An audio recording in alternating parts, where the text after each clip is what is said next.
It started with a message from an old name she hadn't heard in years, unsettling at first, then threatening. And whoever this was knew things only someone watching her could know, and she sensed how this might end.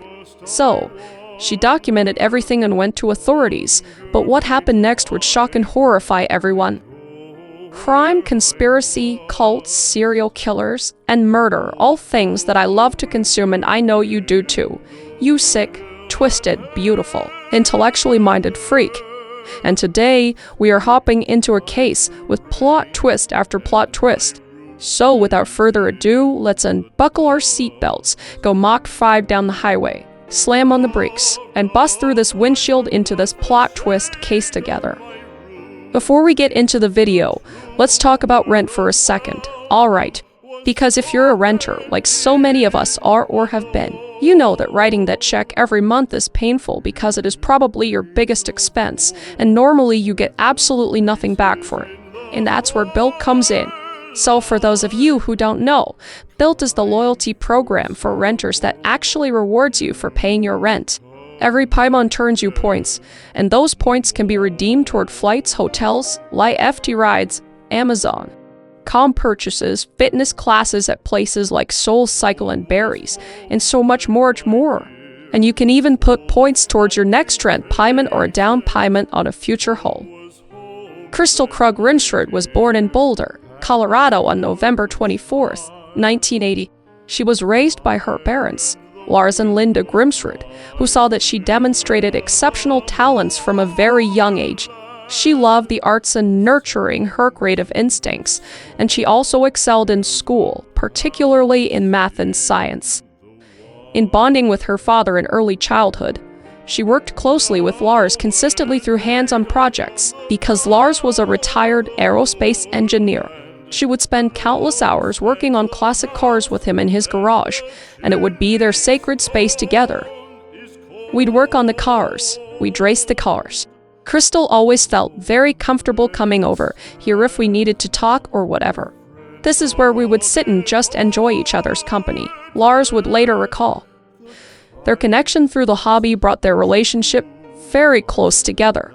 As Linda described, Crystal loved to just get out and live life, and she grew up with an adventurous spirit that was well-rounded with her dedication to studies. She was equally at home performing dance routines on stage or at home reading chemistry books. The balance between her creativity and intelligence served her very well. Her excellence in maths and sciences earned Crystal an academic scholarship to the Colorado School of Mines, where she pursued a degree in biochemical engineering. She then transferred to the University of Colorado at Boulder, where she would finish that pursuit, graduating with a Bachelor of Science in Biochemical Engineering. Oh my God, she's really smart. Right alongside her academic achievements, Crystal was deeply passionate for dance and performing arts, as if she wasn't already impressive enough. She had graced many stages throughout her life, effortlessly impressing anyone that got the chance to see her beautiful performances. Her loved ones recall her ability to just light up a stage as well as any room she might enter. After graduating from college, she began a successful career at 19 years old at Adjuvant Technologies. She would work on the project management team and was well known for her creative energy and technical excellence. Colleagues would describe Crystal as a very valuable member to their project management team, so she clearly stood out in her field and made a bold impression. Even later on in life, in the midst of juggling a successful career and family, she encouraged her children to pursue artistic endeavors as well while maintaining her own creative hobbies. But before the success in family life with kids, shortly after high school and into the beginning of college, Crystal had her first serious boyfriend, and his name was Jack and Barney Holland. They dated for about a year, breaking up in the fall of 2000. Anthony had always been very friendly, very courteous. He always had good manners, which left a generally positive impression upon Crystal's family, as Linda would recall. But as time passed after their breakup, he periodically tried to come back into Crystal's life kind of out of the blue. He initially contacted her in 2002, and despite her apparent lack of interest, he didn't take the hint. He got in touch again in 2005 and 2010 via Facebook messages in an attempt to rekindle their love. Dude, back the fuck up. But he just wouldn't take no for an answer, regardless of how she consistently rejected his advances. He's like, "We're meant to be together," she would later recall, describing how persistent he was. So by 2016, that persistence had begun to raise some alarm when he yet again reached out to Crystal. At this point, she firmly told him, "This is really creepy for me. We need to stop." She had finally had enough and decided to cut him off. To finally stop these advances, Crystal deleted her Facebook account, and it seemed to work for her. So finally, she had a bit of peace. In the mid-2000s, Crystal met Daniel Kruger, a respectable man who was building a career in government service. His stability and desire for a family drew her close to him, and the two fell in love. Crystal and Daniel seemingly had a really bright future ahead of them. Crystal continued to balance her engineering work and passions, and Dan worked for the state at the Department of Public Health and Environment in Glendale. Their relationship moved quickly, and by 2007, they were married and ready to start a family. Their 16-year marriage brought them 3 kids, and as of 2023, they were approximately 14 years old, 11 years old, and 8 years old. The family would settle into Broomfield, Colorado, where they were part of a comfortable, upscale community. Crystal was a very devoted mother, pouring her time and energy into her kids' happiness and well-being. She shared her love for the arts with her daughters and helped foster her son's growing interest in technology. Both her and Daniel worked hard at their jobs, and the family, both outwardly and inwardly, had built a loving home and life together with secure careers and well-adjusted kids. But after a while, Crystal and Daniel started to struggle a bit, and their marriage had begun to kind of fall apart. Daniel admitted that they were no longer sleeping in the same bedroom and had said he wanted to file for divorce. Crystal would confide in her family that she was kind of feeling the same way, so she had started looking into divorce attorneys and intended to seek full custody of the kids when she did. Despite their marital troubles, the two maintained appearances publicly and for the children, which was necessary for the situation they would find themselves caught up in.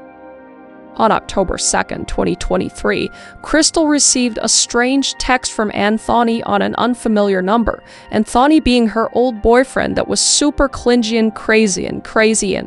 He said he'd be visiting the Boulder area and boldly asked if Crystal wanted to hook up. She was startled because it had been years since she had heard from him, and with her Facebook account no longer active, she thought she had put this chapter of her life behind her. Still having no desire to reconnect, Crystal ignored the message. The next day, she was hit with several more new messages, but their tone quickly escalated, reaching a hostile and vulgar level. Sensing that she was ignoring him, Anthony said, "You should kill yourself. Don't waste my time." Oh my God. This shift in seriousness greatly concerned Crystal. As Detective Andrew Martinez, who would soon look into this specific case, noted, "It's a pretty extreme reaction to not getting a response." Crystal was on edge because this first contact had been alarming. "He's never said this kind of stuff to me before," she later admitted. It felt as if she was suddenly targeted out of nowhere, and she now had a stalker. But the nightmare was only beginning. As weeks passed, the harassment only grew more intense. What started as an unwanted reconnection attempt had become a full-blown stalking campaign. Crystal began to receive what felt like an unending wave of concerning messages and emails, just steadily becoming more and more menacing by the day.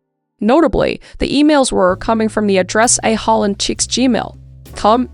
This led to them jokingly calling Anthony Kickman in an attempt to lighten the rather heavy situation.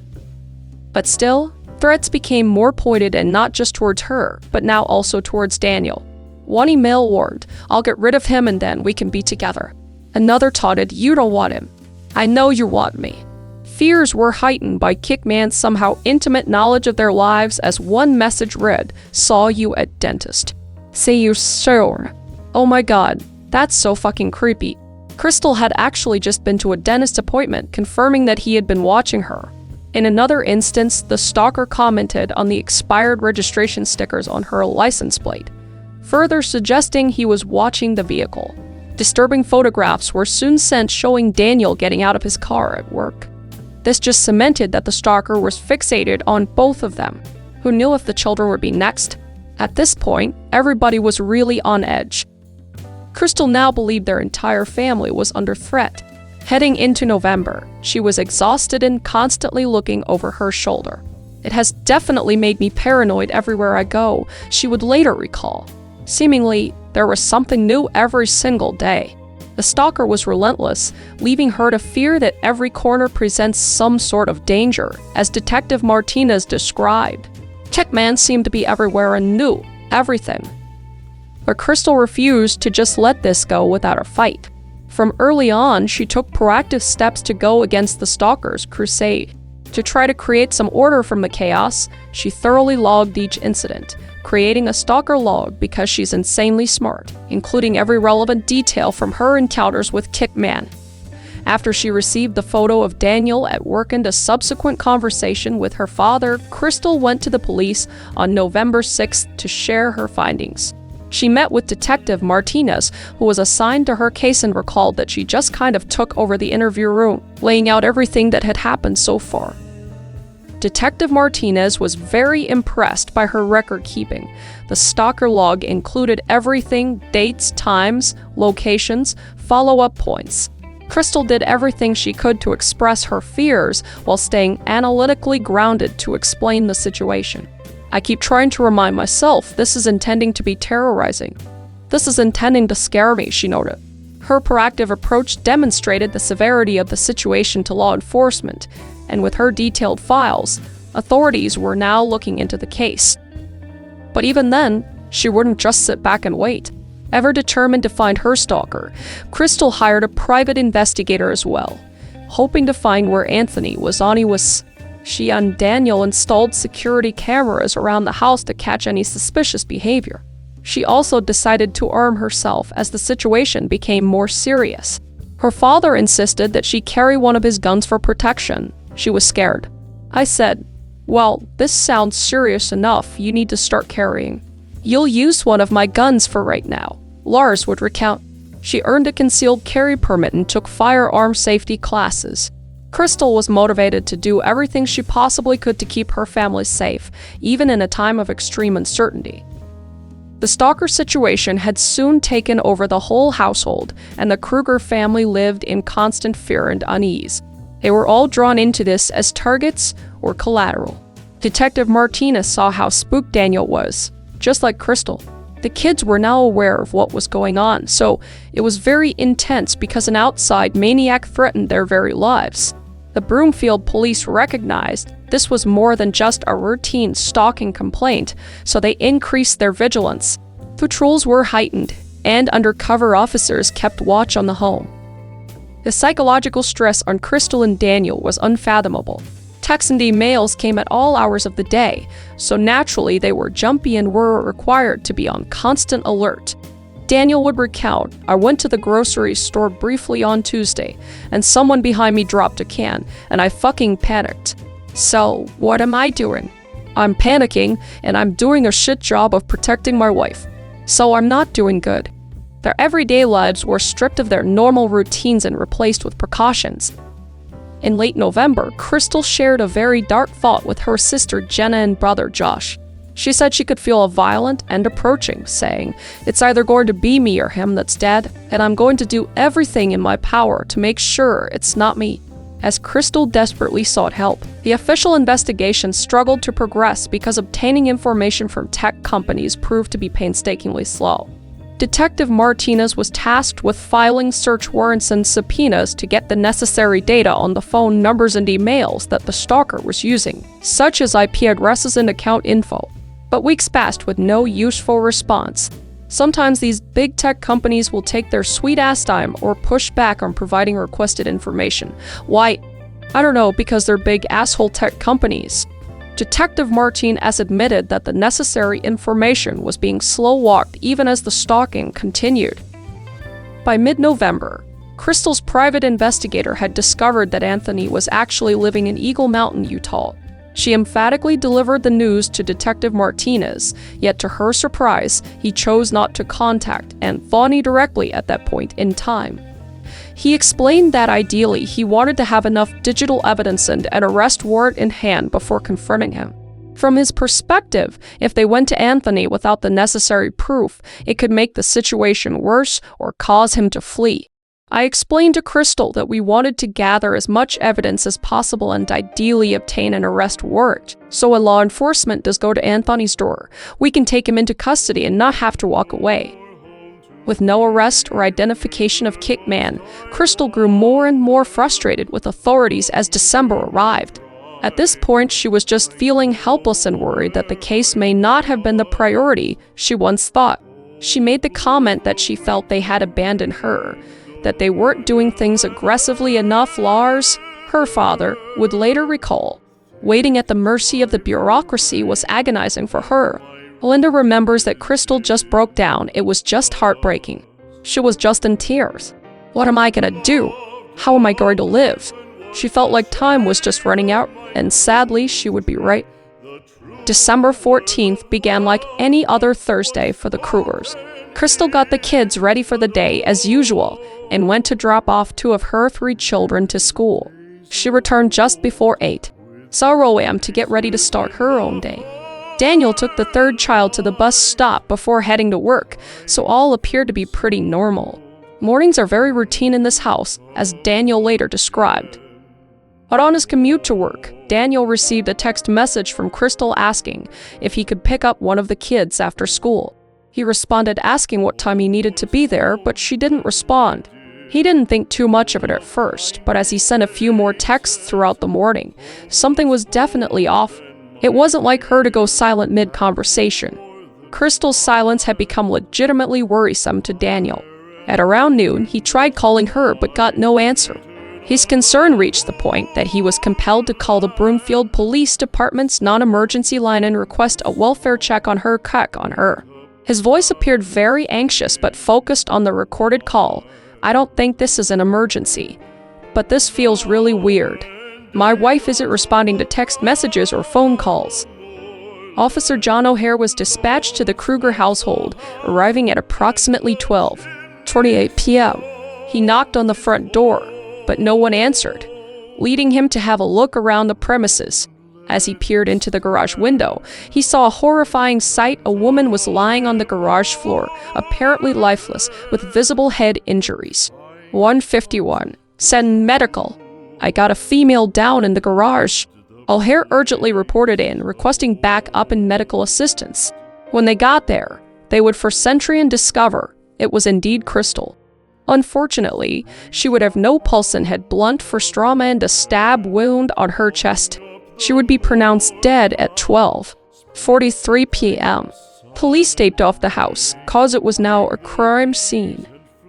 Upon hearing the news that something was wrong at the home, Daniel left work and raced back to get there. When he arrived, police informed him that his wife had been found dead, and he would collapse in utter pain, crying uncontrollably in the driveway as responders held him back from the scene. Victim advocate Heather Eates describes, "It's a weird feeling standing there when somebody's being told, 'I'm sorry, but your loved one has died.'" She guided him to the patrol car and comforted him by rubbing his back. Through his tears, Daniel's first clear concern was for his kids. In the car, he was very focused on the kids. He was very adamant about wanting to be the one to tell his children.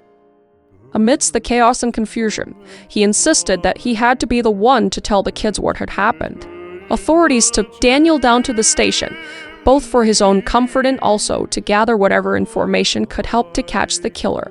This man has been going through a stalking case with his wife, and now she is gone. It appeared that Kickman had finally made good on his threats and took Crystal out once and for all. Once Daniel had calmed down, they spoke to him for his statement. He described the routine morning that got the kids to school. She seemed fine when he left for work, and he told of the text message she sent him and how odd it was that she never responded. Eventually, that led to the welfare check call. Though distraught, he cooperated in every way he could, answering questions and providing ideas as to what may have happened. They said that Crystal was a fighter and she had to have struggled with the intruder. He just simply seemed to be trying to pick up the pieces that remained from this awful outcome. With Crystal deceased and the known history of a stalking ex, authorities immediately focused on locating Anthony. Detective Martinez later admitted, "My initial assumption was that Anthony Holland had gone to her home and murdered her. Broomfield police contacted authorities in Utah to find and bring Anthony in for questioning. That afternoon, Eagle Mountain police showed up at his doorstep. He was at home watching TV when he heard several bangs on his front door. He opened it to find 8 officers standing before him. They immediately treated him as a suspect, asking him, 'Have you ever heard of Crystal Crubb?' He admitted that she was his very first girlfriend ever. The officers didn't reveal why they were there, but Anthony thought they were going to arrest him. 'I honestly thought I was going to jail for something.' But he would say that he didn't know for what on this charge. They continued asking where he had been that day and if he could prove his whereabouts. Unfortunately for the theory, he had an alibi. Only a few hours earlier, he had been shopping at a Kohl's near his home. He had a receipt showing a timestamp of 12:16 p.m. on December 14th for a green sweatshirt. 'What did you buy?' "A sweatshirt. This one right here." The purchase was made at 12:16 p.m. and with Crystal's murder taking place around 8:00 on that morning, there was no way that Anthony could have killed her and made the 8-hour return trip back to Utah by noon. He went even further to provide employment records verifying that he had still been clocking in for work during the alleged stalking time frame. After police cross-checked the claims, they told him he was free to go and wished him a better day. Though great news for Anthony, it left several unanswered questions for the situation back in Broomfield. It was back to square one now. Now that their prime suspect for months, including the stalker, had been eliminated, Broomfield authorities had to pivot quickly. Investigators wasted no time gathering any forensic and digital evidence that they did. While examining the house, they discovered that several of the home cameras had been turned off, and one had been covered with blue masking tape. This led them to check in with the neighbors in hopes that nearby cameras may have caught something. Since this case had turned into a homicide, Detective Randy P.E.L. Lick, a digital forensic examiner, was able to fast-track the request previously made by Detective Martinez to tech companies for information on the accounts in question. Despite being so slow before, they were magically able to provide all of the desired information within an hour. Starting to think this could have saved her life if they worked quicker before, but who's to say? The first big break was with the email records. The IP log showed that 2 of the email accounts used to her Ask Crystal were sent from the same IP address, and that address was the Colorado Department of Public Health and Environment. Both came back to the same IP address, and that IP address was none other than Annual's workplace, her husband's workplace. One of the email accounts had even been created on a secure network at the department. This discovery hit the investigative team hard and unexpectedly. They were now faced with the possibility that Crystal's stalker may already be sitting right in front of them. Detectives confronted Daniel in the interrogation room, where he had been sitting for a bit now. "Who do you think killed her?" Still clinging to his original theory, he replied, "I think it was him. I think it's Anthony." When they told him that Anthony had an airtight alibi and could not have been the killer or person sending the messages, he was stunned. "I have nothing. I'm terrified to bring my children home." "What are you terrified of, Vida?" If it wasn't Anthony, and the real killer were still out there, then he still feared for the lives of his remaining family. At this point, detectives observed that Daniel's body language dramatically changed as he went from his former slouched-over, depressive posture to a defensive posture. He sat back in the couch a little bit. He crossed his arms, kind of like I have nothing to explain. In a moment, he had transformed from sorrowful to on guard. Detective Jennifer King Sullivan noted that as soon as suspicion seemed to creep towards him, he became careful and unemotional. She imagined Dan's head spinning, thinking about what else they were going to find. Did Daniel know more than he was letting on? Detective King Sullivan asked, "If you were watching these facts unfold in front of you in a movie, what would you say happened?" "There has to be somewhat." His evasive answer did little to convince them, but they still needed more, and they'd have to let him go until they could get it. As the digital evidence was poured over, more and more incriminating details were discovered. Financial records showed that several burner phones had been purchased with a Visa card, and that card was traced and registered under Daniel Kruger. Furthermore, The location data from one of those disposable phones showed that it had been present in the same locations directly alongside Daniel's personal cell phone, multiple times. Guys, a fucking idiot, thank God, though. The forensic tech team also examined the stalker photo of Daniel in his work parking lot that was sent to Crystal. After a much closer look, it was determined that the photo had actually been taken by a phone that was in selfie mode using a timer. Guy was taking selfies of himself in a parking lot. Oh my god, the phone had just been propped up on the back of his car next to his, and Daniel had taken it himself to make it seem like someone was watching him, which is kind of insane in it of itself. Looking at the photo itself, in hindsight, it seems so obvious, but I digress. After digging into the home security logs, they discovered that Crystal's phone had been used to disable the system at 8:00 a.m. The team at the house determined that the blue masking tape used to cover the Ring doorbell camera had originated from the Kruger's kitchen. Guy couldn't even buy masking tape, I guess. Next, they discovered that the suspicious text messages sent from Crystal's phone that morning had actually been scheduled ahead of time. I swear these guys are so fucking stupid. Crystal's phone data showed that messages had been drafted and sent on a delay timer to send later in the morning. P.L. Lick explained, "We believe Crystal was already deceased by the time that they were sent." At least 3 messages went out from Crystal's phone in this way. The one to Daniel asking about picking up the kids, and then one each to Crystal's father and or brother and to Detective Martinez. The messages appeared to be a way for Daniel to give himself an alibi as they were sent after 8:00 a.m. when he had already left the house. Daniel's movements that morning were also suspicious.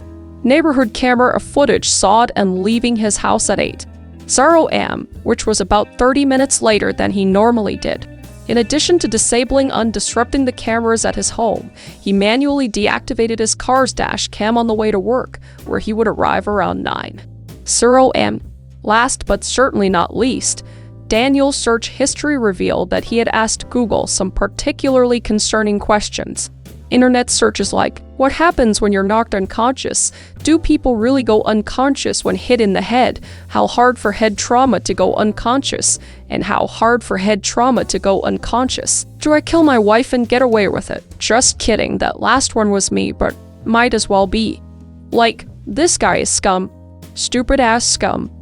Oh my god, I feel so bad for Crystal and her kids and her family and stuff. I just can't believe the audacity of this fucking idiot. Obviously, these Google questions aren't criminal on their own, but in the context of the current situation, it doesn't look too good for Daniel. As the prosecution would later highlight, all searches were the day before the murder. It was rather damning. Daniel had essentially researched the exact way that Crystal would end up dead the next morning.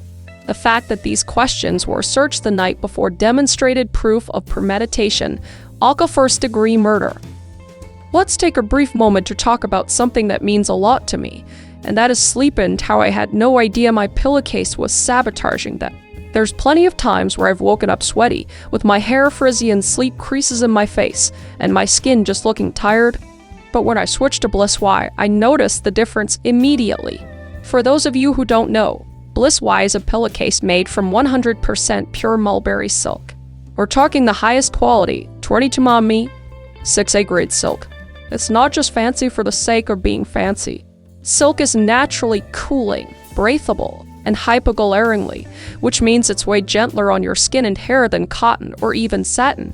Within days, my hair was smoother, less frizzy, and my blowouts and my curls actually lasted, and that's saying a lot from a girl with very fine, pin-straight hair naturally. Also, I have very temperamental skin, and I have found that I've had fewer breakouts since using the Bliss White pillowcases. It's dermatologist tested and recommended for a reason. I also love that it's fully machine washable because I'm not about to hand wash anything, ever. They have over 100 colors now, so there's a pillowcase for everyone. There's a reason Bliss Y has sold over 3 million pillowcases and has been featured in Vogue, Oprah Daily, and Good Morning America. It's because it works. Because you're a listener.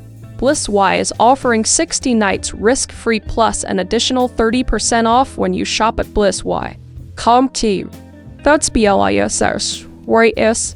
KallMeKris and use code KIM to get an additional 30% off. Your skin and hair will thank you.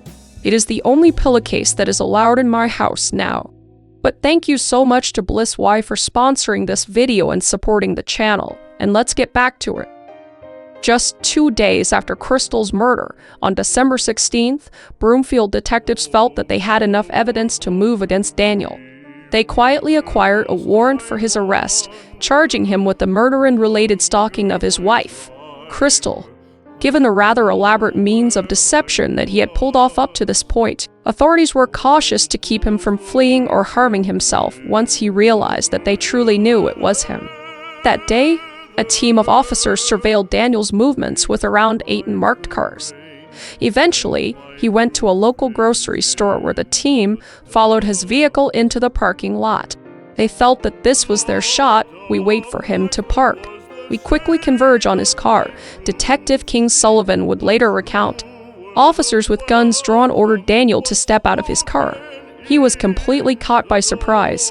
They would pull him out and handcuff him on the spot, placing him under arrest for the murder of Crystal. Bystanders would watch in shock as this seemingly ordinary man was dragged away by police.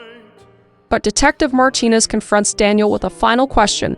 Do you want me to tell your kids that you killed their mother, or do you want somebody else to? Listen, in the most respectful way, that man is a hero. Detective Martinez, that is a movie moment. Fuck you into this monster's face. I appreciate Detective Martinez so much for saying that. Just a punch right in the gut after Daniel's adamant demanding that he be the one to tell the kids of Crystal's death. Daniel did not answer the question, shocking, instead saying he wanted to talk with his lawyer, and then went silent. Daniel Kruger was now in custody and accused of being Crystal's stalker and Crystal's killer. Once Daniel had been arrested, detectives and prosecutors worked to lay out the full story they had uncovered. It was abundantly clear that Daniel had orchestrated the entire stalking campaign against Crystal. He secretly posed as Anthony Holland starting in early October of 2023, sending those texts and emails through burner phones and fake accounts. Every threat from Kickman had come from the man living in Crystal's own house, likely even taunting her from the same room at times. But why? What possessed him to do something so awful to the people he cared about? Investigators believe his motive was born from desperation and a desire to control the situation slowly slipping from his hands. Crystal wanted a divorce, and Daniel couldn't live with that. So, he created a plan to terrorize her into staying with him. He had hoped that by pretending to be a menacing ex, Crystal would fear for her life and need to lean on him for support and protection, thus reconsidering her desire to leave him. Just a pathetic attempt. As the prosecution later put it, Daniel decided to play puppet master to win her back. It was an insanely elaborate way to gaslight and control Crystal. For weeks, the plan played out, but not the way that Daniel had hoped. Instead of leaning on him, Crystal remained guarded and even suspicious, at one point saying to Daniel, "I can't rule you out as the stalker." This, added on with authorities closing in on the truth of the stalker's identity, made Daniel realize his time was almost up. Once he had become convinced that Crystal was truly going to leave him, and further that he feared he could be exposed as the stalker, he chose to end her life instead. She was putting the pieces together, and he was running out of time, said Senior Doc 8 Armstrong. Basically, if he couldn't have her, then nobody else could daze. Daniel finalized his plan on the evening of December 13th, as seen from his Google searches. The following morning, he went about the usual routine, pretending everything was normal as Crystal left to take the kids to school. At some point, he took one of his daughters to the bus stop, and when Crystal returned and pulled into the garage around 8, Sarawam, he was waiting for her.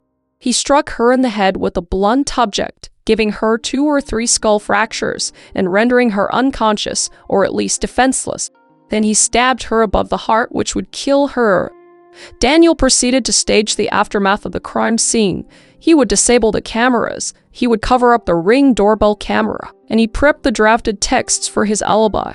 Then he cleaned up and left for work like nothing happened, like the monster that he is. He then periodically texted and then called Crystal's phone to further support his shitty alibi. But all in all, Daniel just desired to own Crystal, and when she tried to break free, he chose to destroy her rather than let her life.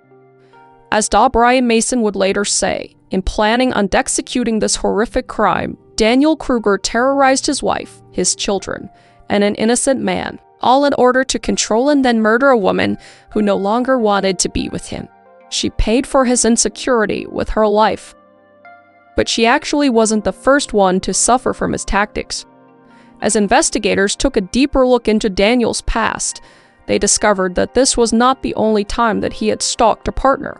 A former girlfriend of Daniel's came forward with her story. When she broke up with Daniel in the 1990s, he employed tactics that eerily matched the tactics used against Crystal. As authorities noted, he allegedly created fake online person as to send her harassing messages. This went on for months.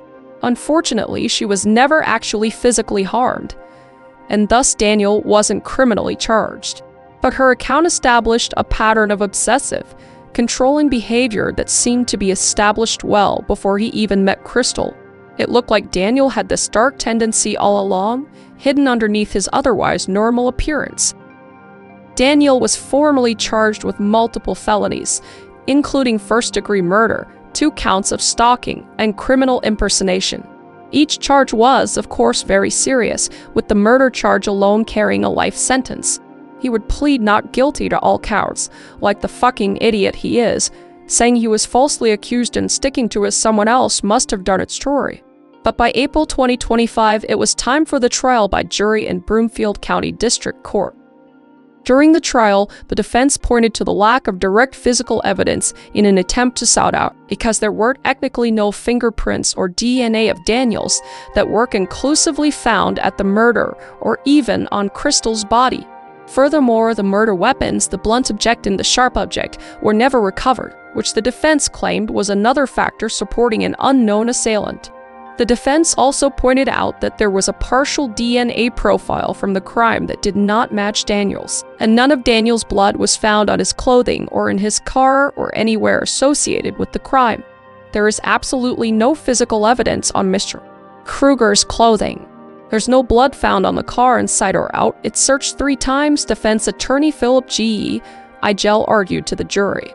His daughter even confirmed that the clothes he wore later on were the same that he had dropped her off with at the bus that morning. The defense continued by attacking the police investigation, claiming it to be sloppy. Defense lawyer Joe Morales even went so far as to label Detective Martinez as lazy and incompetent, arguing that the whole thing was mishandled from the get-go. He noted that police didn't fingerprint Crystal's phone to confirm the scheduled texts, and without the forensic proof, they could never be 100% sure, just glazing over all the IP address stuff, but okay. The prosecution, on the other hand, led by Deputy DAs Stephanie Fritz and Kate Armstrong, introduced the mountain of digital and circumstantial evidence tying Daniel to the crime piece by piece. They took the jury through the whole story, Daniel's motives, desperation for control, the fake emails tied to his IP at work, the burner phones following his phone, and the gift card in his name used to purchase them, and the staged selfie on a timer, which is so embarrassing, and the security system being disabled from Crystal's phone, and the delayed text to establish his own alibi, his Google searches from the night before. They even had Daniel's former girlfriend testify to the stalking that she endured, showing that this was his character and not a one-off scenario. All the points laid out in such a fashion painted a pretty clear picture, and not one that was in favor of dumb-ass Daniel. The trial would last a little over 2 weeks, and finally it was time for the jury to deliberate. They did so for about a day and a half, returning with a verdict on April 17, 2025. The jury for persons stood before the court, and Daniel Kruger was found guilty on all counts. Please rise for the jury.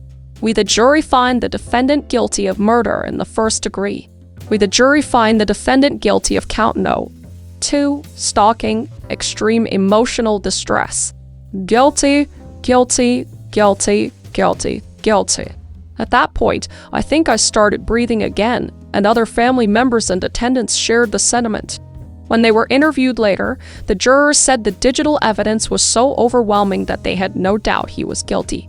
Broomfield Chief of Police, Enya Hempelman, praised the investigative team and expressed gratitude to the jury, saying, "I'm extremely pleased with the verdict and proud of everyone who came together to make this trial a success."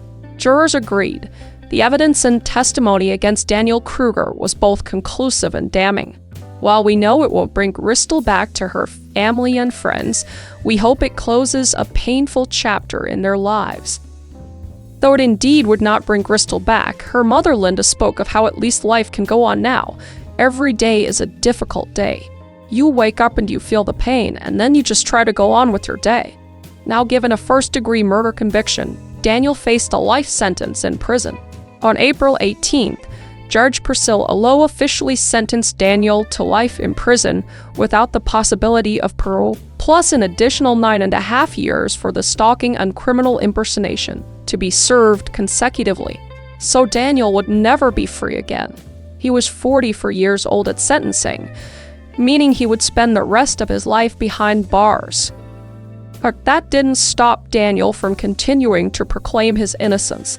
He even wrote to ABC's 2020 FS, insisting that he will fight this wrongful conviction on appeal. He was simply a man unjustly accused, and he played the part well. On recorded calls from his time in jail after the verdict, he was heard complaining that the prosecution never produced a single piece of hard evidence against him and that his family needed to stick by him because the real killer was still out there somewhere. He would plead for sympathy, sounding depressed more often than not, desperate for anyone to side with him as he suffered. Eventually, Daniel's brother Jeremy confronted him on one of the calls, saying, "Support is dwindling, you know. Mom and Dad won't believe you very much. I want to believe you very much."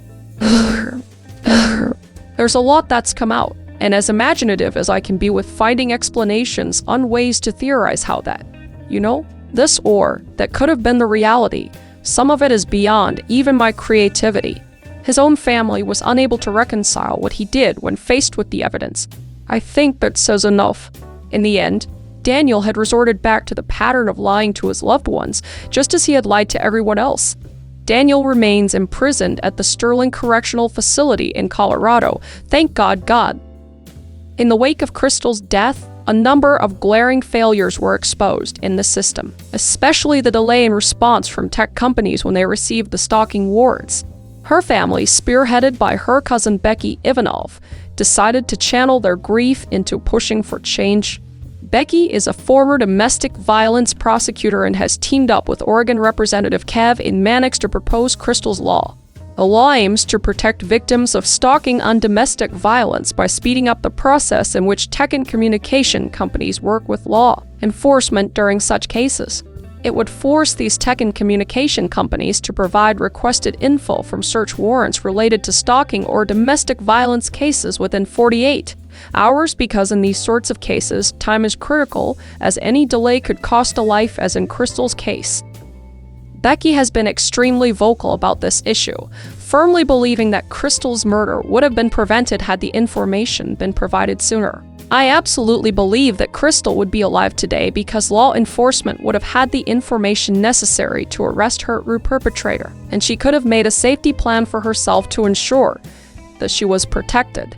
This is further supported by the fact that some information from the warrants was not returned until after her death, despite being requested weeks before the murder occurred. Somehow, the process that had taken a significant amount of time miraculously was expedited within the hour once the situation had escalated to murder. So this should have been done much sooner. Rep. Mannix, alongside Becky, had announced that he is formally introducing Crystal's Law in the Oregon State Legislature this month, which is January 2026, in addition to compelling companies to act within the 48-hour window. They will also receive civil protection in those circumstances in an effort to remove any reason that those companies would delay in providing the requested information. They hope that Oregon will be the first to implement the law, setting the precedent for other states to follow or even reaching the federal level. Becky says Crystal did everything right. The system operated as it's currently designed, and she still got killed. So, this legislation is a way to remember and honor Crystal and works to ensure that a situation like this never happens again to anyone else. I think the work they're doing is absolutely amazing and absolutely honors Crystal.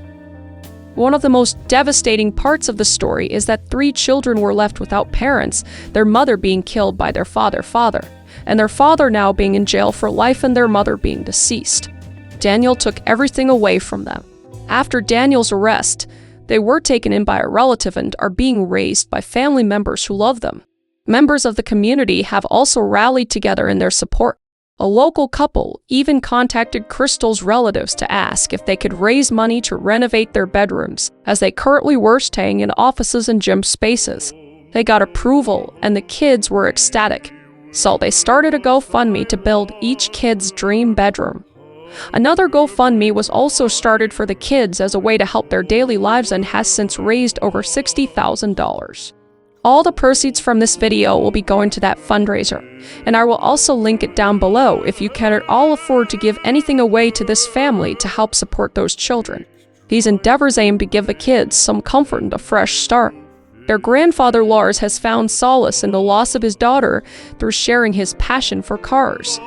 As he once did with Crystal, he brings the kids into his garage workshop, teaching them to work on those classics just as she did when she was young. They run that same electric screwdriver and can tear a carburetor apart, Lars would say, reflecting on just how much Crystal would have loved to see it. They honor her memory that way. So that is that for the Crystal Krug case. My heart, as always goes out to the family. Again, if you want to donate to the GoFundMe, I'll link that down below. The proceeds from this video will be going to that GoFundMe 100%. I will also be donating on top of that. And yeah, just stay safe out there. I appreciate you guys and I will see you in the next one. Alright, bye.